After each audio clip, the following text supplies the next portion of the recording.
जन्मदाखला वेळेत मिळत नाही आणि त्यामुळे नागरिकांना मोठा त्रास सहन करावा लागतो. मात्र आपल्या रुग्णालयात डिस्चार्जच्या वेळी मातेंना जन्मदाखला दिला जातो. तर काय सांगाल? आत्तापर्यंत उल्हासनगर महानगरपालिका येथून जन्मदाखले आणि मृत्यू दाखले दिले जायचे. हे भाऊ, परंतु या 1 वर्षापासून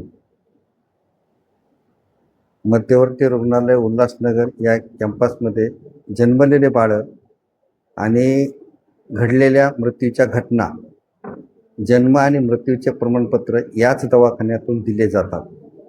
आणि रोजचे इव्हेंट घडलेले हे रोजच्या रोज नोंदणी केली जाते.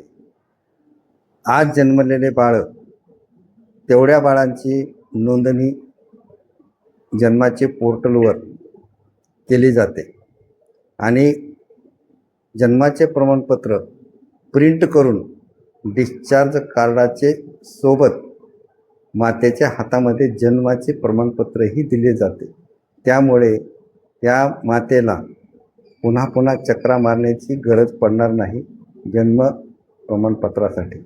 आणि त्याचबरोबर त्याच्यामध्ये जरी त्या बाळाचं नाव ठेवलेलं नसलं तरी त्या बाळाचं नाव ठेवल्यानंतर दुय्यम प्रत बनवून त्याच्यामध्ये संपूर्ण नाव नमूद करून दुसरी प्रत त्या संबंधित बाळाच्या नातेवाईकांना मिळेल. या उपक्रमामुळे सर्वसामान्य व आर्थिकदृष्ट्या दुर्बल कुटुंबांना नेमका कसा फायदा होणार आहे?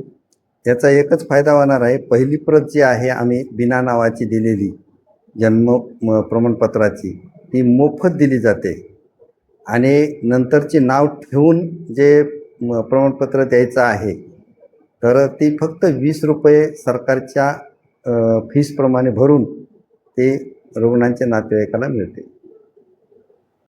डिजिटल महाराष्ट्र न्यूज चॅनलला लाईक, शेअर आणि सबस्क्राईब करा आणि मिळवा आपल्या परिसरातील ताज्या घडामोडी आणि महत्त्वाच्या अपडेट्स.